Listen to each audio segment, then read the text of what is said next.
ఈ మొత్తం ఆడవాళ్ళందరి గురించి బాలకృష్ణ గారు మాట్లాడిన పదాలు మీ దగ్గర ఉన్న వీడియో ఈసారి ఉంటే ప్లే చేయగలిగితే చేయండి, లేదంటే ఈసారి నేను మీకు ఇలాంటి డిబేట్ ఉన్నప్పుడు నేనే తీసుకొస్తాను. బాలకృష్ణ గారు ఏమని మాట్లాడారో తెలుసా అండి? యా ఆడవాళ్ళు కనిపిస్తే అంట అయితే ముద్దన్న పెట్టుకోవాలి లేదా కడుపన్నా చేయాలన్నారంట. మరి ఎన్టీ రామారావు గారి కొడుకు, ఆయనకి ఏ సంస్కారం ఉందండి? మీరు అంటున్నారు కదా వీళ్ళకి వీళ్ళ భాష నేర్పించాలని చెప్పని, ఆ భాష గురించి నేను మాట్లాడుతున్నాను. చింతమనేని ప్రభాకర్ గారు శాసనసభ్యుడు, ఆయన 4 సార్లు ఎమ్మెల్యే. ఆయన ఒక ఎంఆర్ఓ ఎంత దారుణంగా ప్రవర్తించారండి ఆమెని అందరూ చూస్తుండగా. ఆవిడ పేరు వనజాక్షి గారు. వనజాక్షి గారి మీద డైరెక్ట్ గా పబ్లిక్ చూస్తుండగా గుండెల మీద కొట్టాడండి.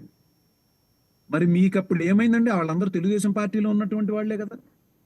సభ్యత సంస్కారం సస్పెండ్ అవ్వలేదు కదండి. ఎక్కడా కూడా బాలకృష్ణ గారు సస్పెండ్ అవ్వలేదండి.